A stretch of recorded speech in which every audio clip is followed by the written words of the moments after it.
Downtown D.C. was a lively place with people living above storefronts. It was a rundown area, but it was filled with dreamers, people that had access to city life very cheaply, and it was a real neighborhood. Now it's a gentrified neighborhood now, and people come mainly for the entertainments. Another Washington is really taking a look at the body of work I did for the magazines, primarily the Washingtonian, and realizing I had found a Washington that I resonated with, that isn't here anymore because of change, and that had things that most people don't think of when they think about Washington people and life. Yeah, well, there's one that I particularly like. It's Mr. Blackiestone.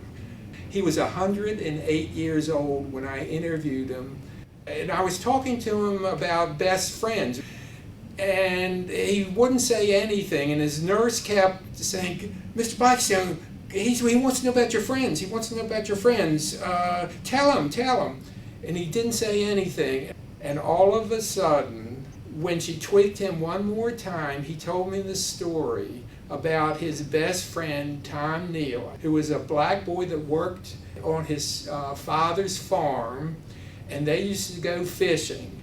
And that's the only person he said he could remember from his past. And I thought, what a beautiful story.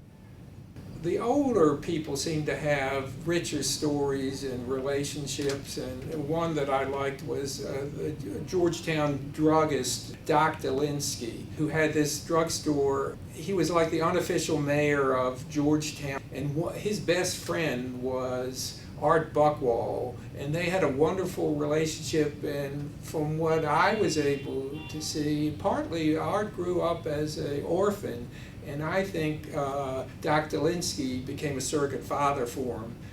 They actually loved each other, and it was a beautiful thing to see. I miss all these people, the places, the small stores, the way people used to congregate, which is different now.